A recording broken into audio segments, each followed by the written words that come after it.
Hey guys, welcome to another YouTube video. And today, I'm hoping that it's highly unlikely, very unlikely it's going to come out beforehand. But it might during the first match tonight. But I'm gonna do my I'm gonna do my preview and prediction for the AFL Finals week 2, which is the semi-finals. Before I start, apologies for not doing this before the start of the finals last week. I didn't. I was gonna do it, but I didn't have enough time to, and I was also looking into doing it, hopefully on the night of the Melbourne, or the day of the Melbourne Collingwood first final. But unfortunately there was storms. Supposedly there was supposed to be a storm that was coming around here and it would probably knock out power, but eventually, surprisingly, didn't happen. So that's why I pulled the pin on it. But I'm gonna do this now. So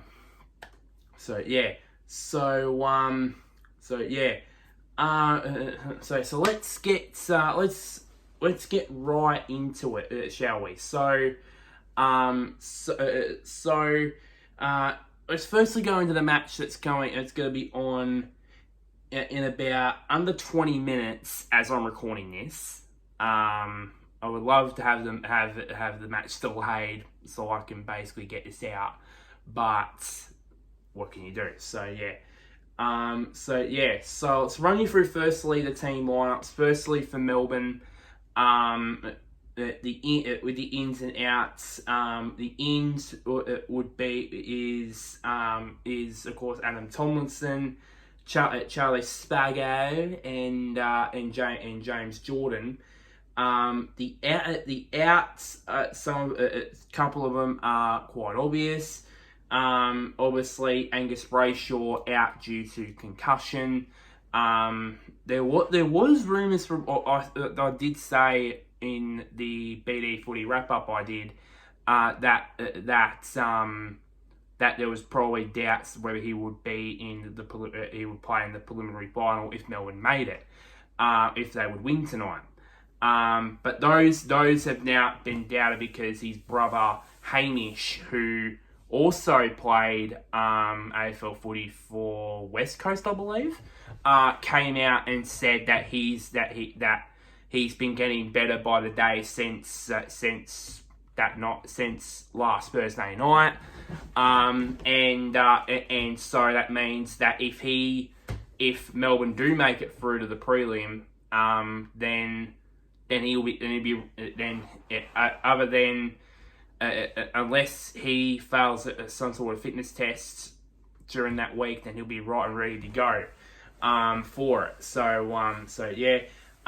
Bailey Laurie, another one who is out of the who is out. Jacob Van Rooyen out due to suspension.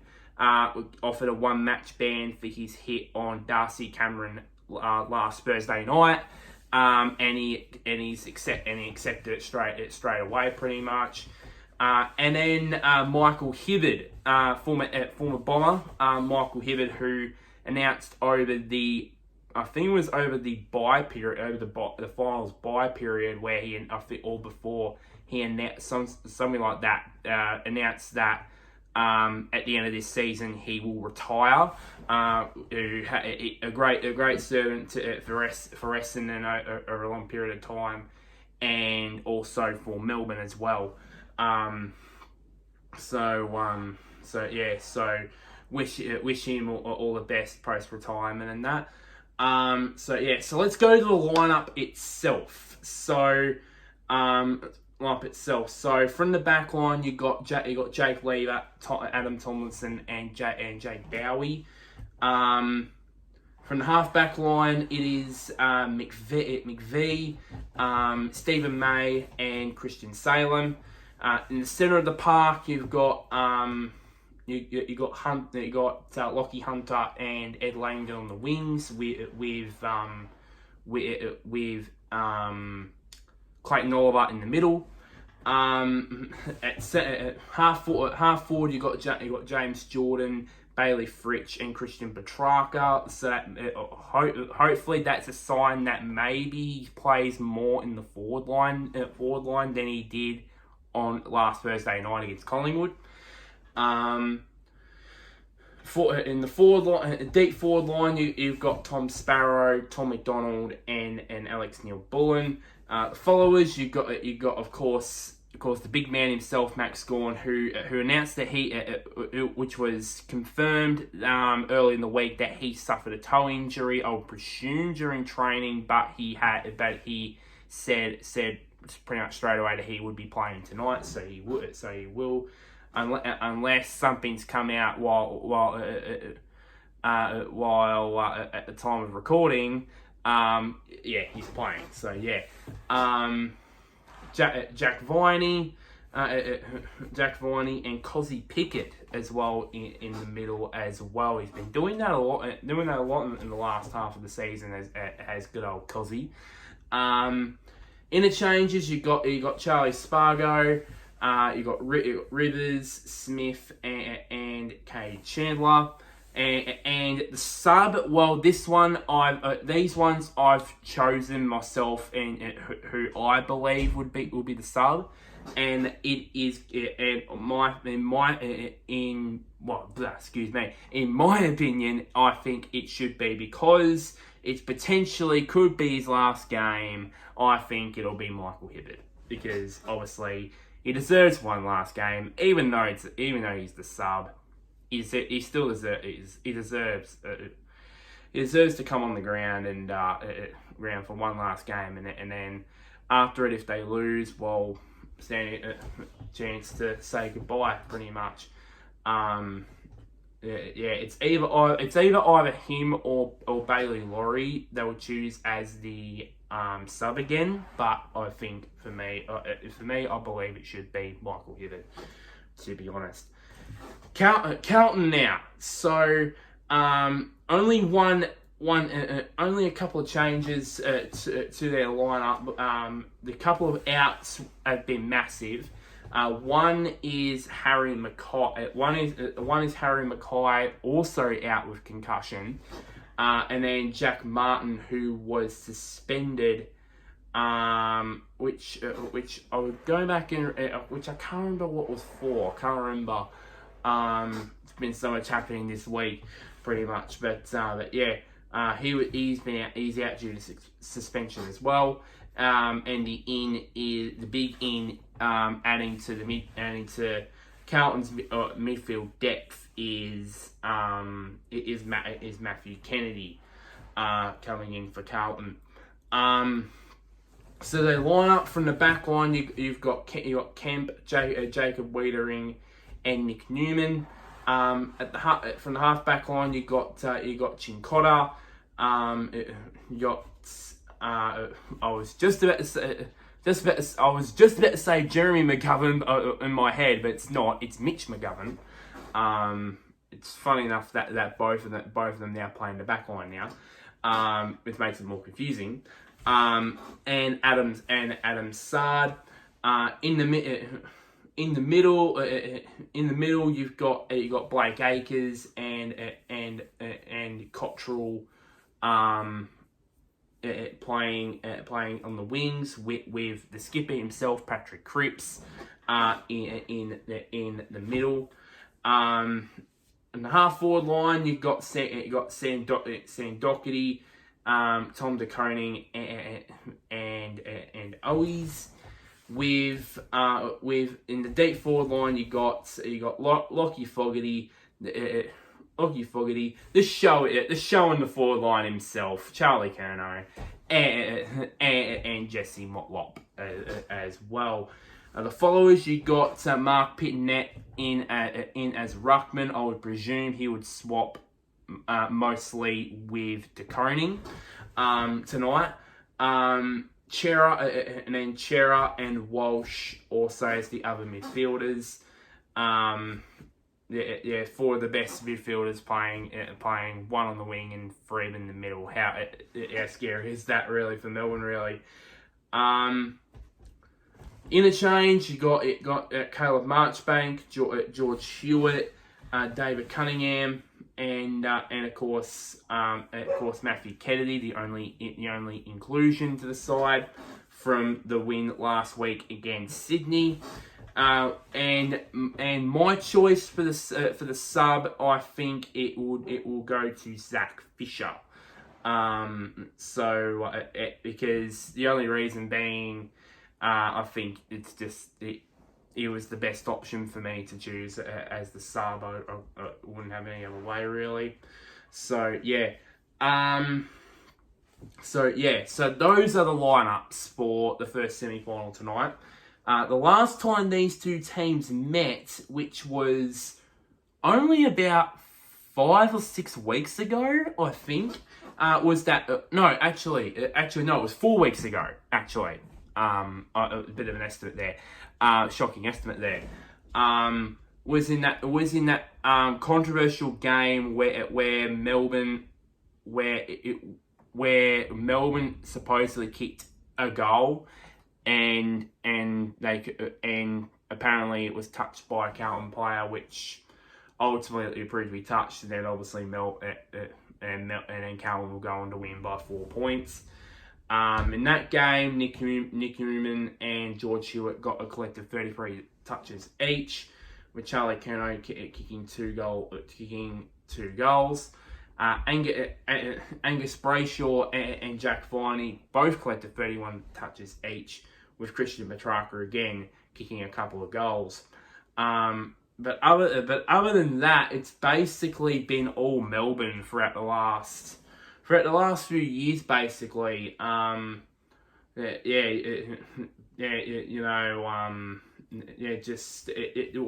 Previously, before a few weeks ago, it was basically all Melbourne, pretty much, and and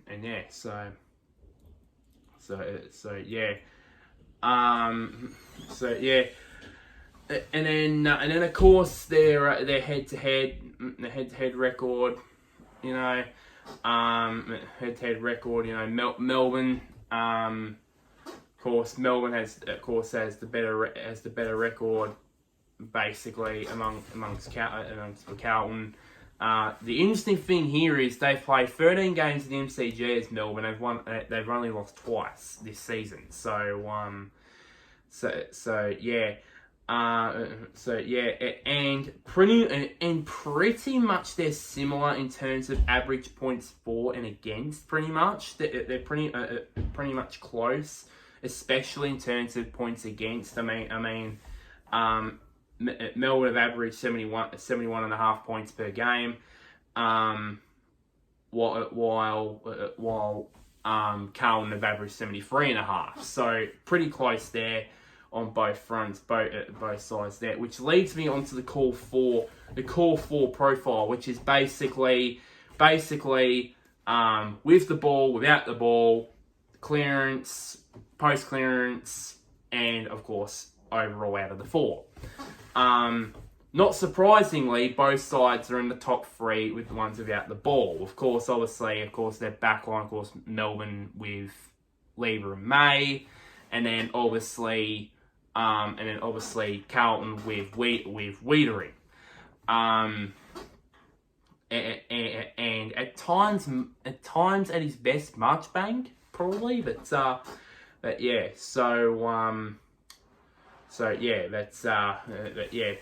both teams, not surprisingly, not good with the ball in hand, obviously.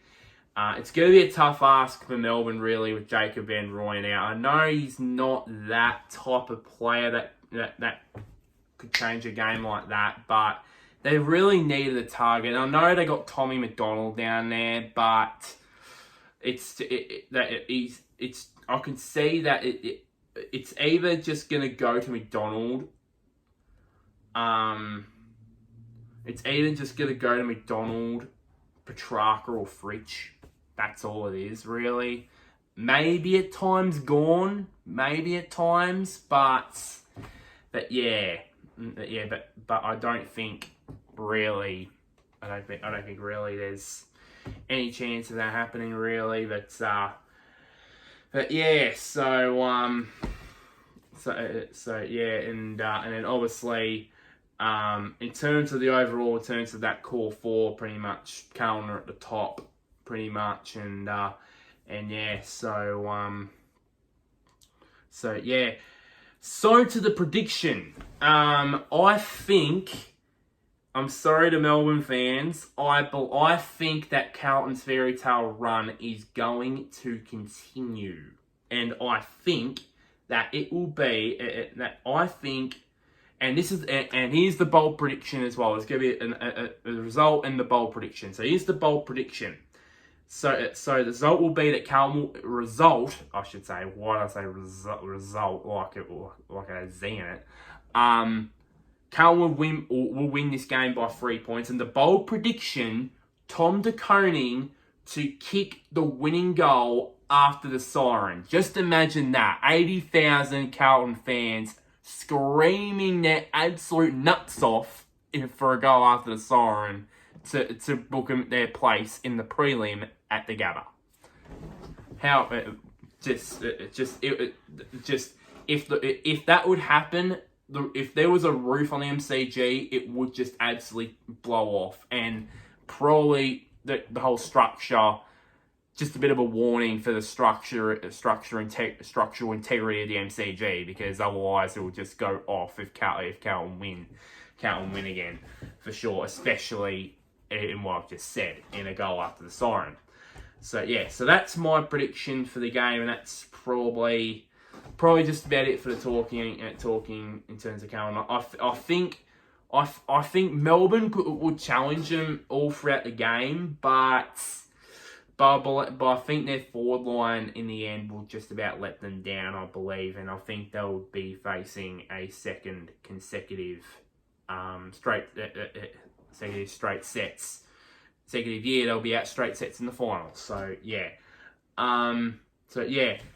Moving on to the Port Adelaide GWS game, which will be on tomorrow night. I'll be watching, obviously I'm going to be watching that. So let's get into the lineups here. Firstly, for Port Adelaide, a big in for Port Adelaide, that being Big Charlie Dixon. Of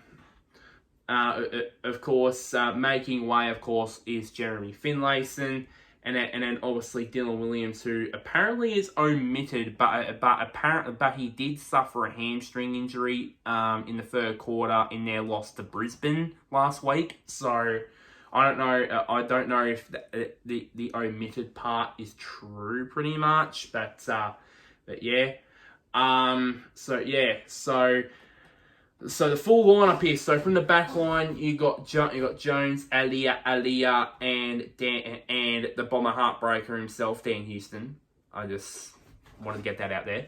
From the half back line, you've got Miles Bergman, Trent McKenzie, who it looks like he has passed whatever fitness test he had, because also he was also a casualty on last Saturday night at the Gabba when he injured his ankle, and then Ryan Burton as well. In the center, you've got Zach Butters. Willem Drew in the middle, and Travis Boak on the other wing. Half forward line, you got Willie Rioli, Todd Marshall, and Jen McEntee as well. And then the forward line, you've got Darcy Bird-Jones, the returning Charlie Dixon, and Sam Powell-Pepper. The followers, you've got Scott Lysette, Ollie Wines, and Connor Rosie. In the change, you got the bow and arrow man, Xavier Dersma. I just wanted to do it on camera. I've always wanted to do that. Now I have.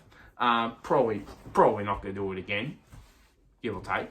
You got Ollie Lord, the man, the big man himself, Jason Horne-Francis, and Kane Farrell.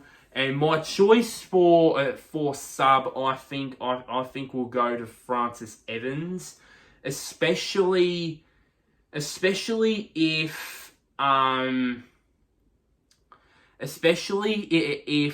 maybe, because I have a feeling that maybe they would, even though it's in the final, they might put Charlie Dixon on restricted minutes. I think if there's signs that he's sore again or something like that late in the game and they're like 30, 40 points in front, maybe they take him off, put Francis Evans on, and then then pretty much have either he or Ollie Lord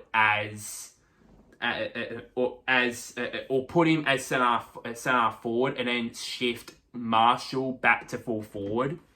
Who knows? Because from a from like closer distances probably will help.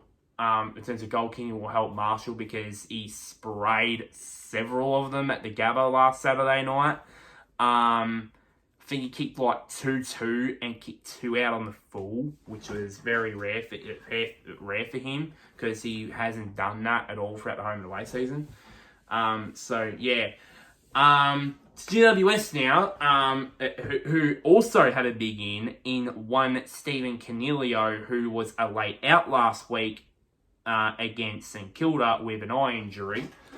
And the outs, obviously, of course, his late replacement from last week, Xavier O'Halloran. Of course, not surprisingly, he's omitted, as well as Nick Haynes, or should I say Nick Haynes? I'll talk about that in a bit. So from the back line, you've got Buckley, Sam Taylor, and Iden. From the half-back line, you've got Lockie Ash, Harry Himmelberg, and Lockie Whitfield. In the centre of the park, you've got Callahan, Tom Green, and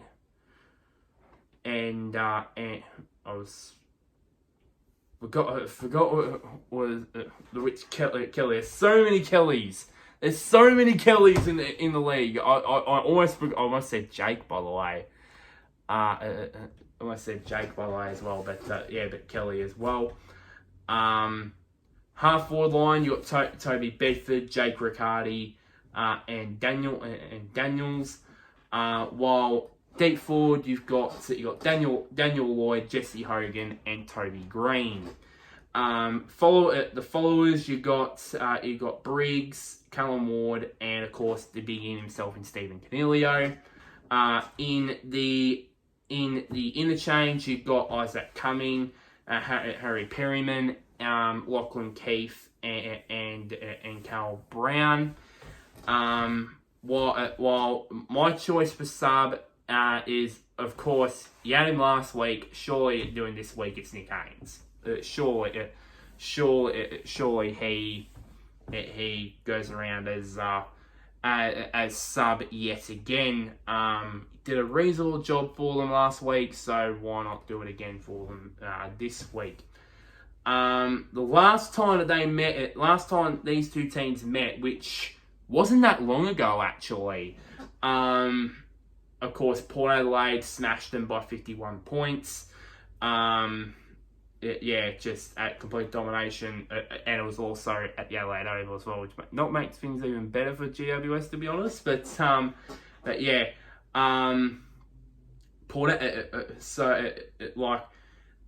Port Adelaide, Zach Butters had 34 touches, Dan Houston had 30, and then Jason Horne-Francis kicked 3, as well as I think 25 touches. So not bad effort for JHF. While for GWS, Tom Green had a lazy 31 touches in a losing side that got smashed by 8 goals, which is usual Tom Green. The other Green in Toby got 27 touches, and Jake Riccardi kicked a lazy 4 goals in a losing side. Let's just hope for our neutral side he kicks more in this game. Yeah.